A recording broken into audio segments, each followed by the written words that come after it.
आज जैसा कि भारतीय जनता पार्टी ने कल विधिवत रूप से अपने 67 उम्मीदवार घोषित किए हैं और उसमें से हिसार का भी एक उम्मीदवार है जिनका नाम है डॉक्टर कमल गुप्ता। और ये बात जग जाहिर है और हिसार की जनता अच्छे से जानती है कि पिछले 10 सालों में कमल गुप्ता ने एज ए कैबिनेट मंत्री होते हुए हिसार के लिए क्या किया है। सिर्फ उन्होंने जो जितने भी चौक है या जितने भी स्ट्रीट लाइट है उनके ऊपर तिरंगा लाइट लगा के या फिर चौकों पे इंडिया गेट खड़ा करके या इस तरह की डम्मी खड़ी करके उन्होंने एक बहुत हिसार की जनता के साथ धोखा किया है। जितना पैसा नगर निगम का जो हाउस टैक्स के तौर पे अपनी कड़ी कमाई से लोग नगर निगम को देते हैं, सरकार को देते हैं, और वो पैसा जो लोगों के काम के लिए, लोगों के विकास के लिए लगना चाहिए था, उस पैसे का दुरुपयोग किया गया है। और अफसरों के साथ मिलके नगर निगम में इतना भ्रष्टाचार, प्रॉपर्टी आईडी में इतना भ्रष्टाचार, नगर निगम के अंदर जितने भी अफसर बैठे हैं सब उन नगर निगम के सामने ही, कमल गुप्ता कैबिनेट मंत्री जब नगर निकाय मंत्री थे उनका घर उनके सामने ही है।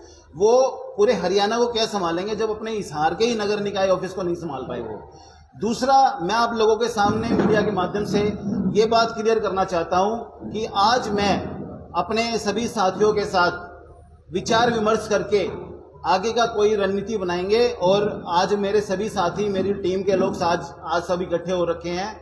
और मैं लेकिन एक बात सभी साथियों से पूछ चुका हूं और ये एक बात का मैं खुलासा आप लोगों के सामने करना चाह रहा हूं।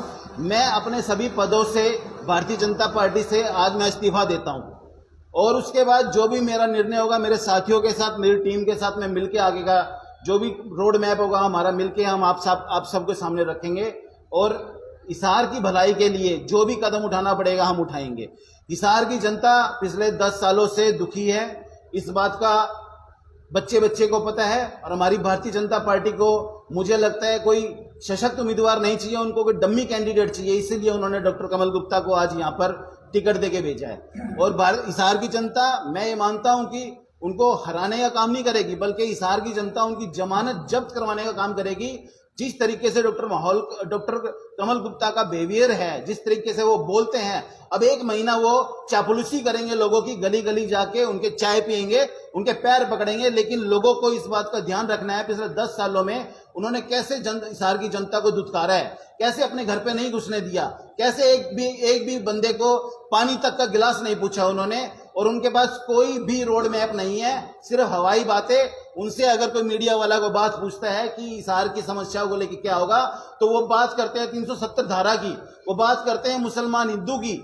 उस विकास के ऊपर उनके पास कोई जवाब नहीं है, कोई रोड मैप नहीं है। और सिर्फ वो अपने स्वार्थ सिद्ध करने के लिए तीसरी बार टिकट लेके आए हैं और उनको हिसार की जनता से कोई मतलब नहीं है। देखिए, मैं चुनाव लड़ूंगा नहीं लड़ूंगा, ये बात अभी हमारे जो बड़े बुजुर्ग आए हुए हैं, मेरी टीम के साथी आए हुए हैं, उनके साथ विचार विमर्श करके अभी आज हम फैसला लेंगे। जैसा पार्टी के लोगों ने आपसे संपर्क किया होगा, किसकी बातचीत हुई? देखिए, पार्टी के लोगों ने मेरे से संपर्क किया है, लेकिन पार्टी के लोगों को मैंने साफ स्पष्ट कह दिया था कि पार्टी अंधकार की ओर जा रही है। पार्टी में जो पार्टी की खिलाफत करता है, अभी देवेंद्र बबली ने खुलेआम शैलजा की लोकसभा चुनाव में मदद की और उसके बाद भारतीय जनता पार्टी ने उसको बुला के टिकट दे दी। अनूप धानक जो कल आया है पार्टी में, उसको टिकट दे दी।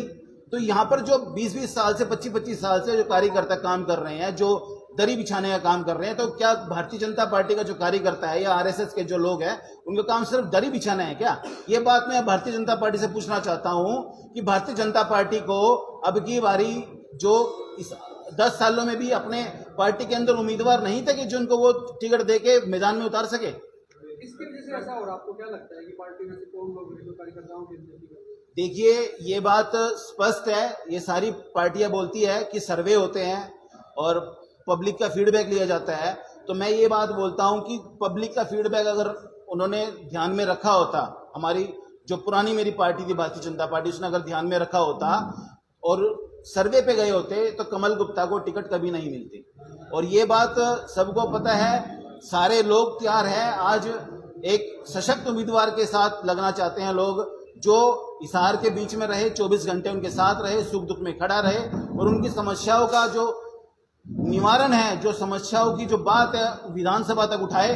उनको ऐसा व्यक्ति चाहिए हिसार में। ऐसा व्यक्ति नहीं चाहिए जो झूठ के पुलिंदे बनाता हो, जो सिर्फ हवाई जहाज हवा में उड़ाता हो और सिर्फ जो 9/11 के मोड़ पे डम्मी जैसे हवाई जहाज खड़े करे हैं वैसे डम्मी विधायक नहीं चाहिए हिसार की जनता को। हिसार की जनता को चाहिए जो 24 घंटे जो यहीं जीता हो, यहीं मरता हो हिसार की जनता के बीच में। आपको क्या लगता है कि क्या कारण रहा कि बीजेपी ने एक बार तीसरी बार उनको फिर से टिकट दिया? पहले भी चुनाव लड़ा लेकिन अब एक बार फिर से टिकट दिया। मैंने आप कह रहे हैं सर्वे में उनकी रिपोर्ट अच्छी नहीं थी और भी चीजें थी, तो फिर क्यों तवज्जो दी? मैंने ये बात आपको बताई कि पार्टी अपने आप को अंधकार की ओर लेके जा रही है, पार्टी अपने आप की ओर खड्डे की ओर लेके जा रही है। पार्टी जिस तरीके से टिकटों का वितरण किया है, पूरे हरियाणा के अंदर रोष है। भारतीय जनता पार्टी के जितने भी कार्यकर्ता है, मेरे ख्याल से सैकड़ों इस्तीफे कल से लेके आज तक हो चुके हैं और सैकड़ों इस्तीफे आज शाम तक और हो जाएंगे। इसका मतलब क्या है कि पार्टी अपनी जो एथिक्स है, जो पार्टी की जो गाइडलाइन है, उनसे दूर जा चुकी है। जो पार्टी का जो कोर वोटर था वो पार्टी से दूर जा चुका है। जिंदल परिवार के बारे में कहा जा रहा है कि टिकट उनको मिल सकती है, उनको भी नहीं मिली, तो क्या आपकी इन बिटवीन रात से अब तक कोई मुलाकात या कोई बातचीत हुई है? देखिए, मैं जिंदल परिवार के संपर्क में हूँ। सावित्री जिंदल जी से मेरी बहुत अच्छे से इन दिनों बहुत कई बार मुलाकातें हुई और वो भी टिकट की दौड़ में थे, मैं भी टिकट की दौड़ में था।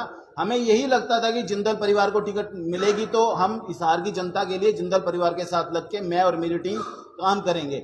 लेकिन जिंदल परिवार को ना टिकट देके, ना मेरे को देके, ना किसी साथी को देके एक ऐसे शख्स को टिकट दी है जिसका ना तो कोई विजन है, ना जिसको काम करना है, जिसने सिर्फ भ्रष्टाचार और उसके 4-5 गुर्गे हैं जो इस शहर के अंदर फैले हुए हैं।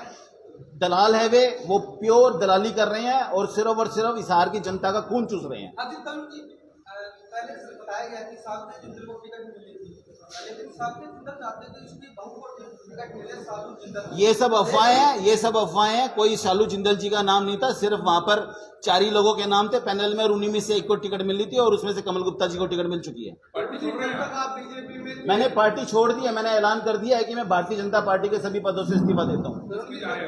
मैं किसी में नहीं जा रहा। अभी जो हिसार की जनता ही मेरी पार्टी है, हिसार के लोग ही मेरी पार्टी है और मेरी जो टीम है, मेरे जो साथी है, जो डिसीजन लेंगे उनके साथ में।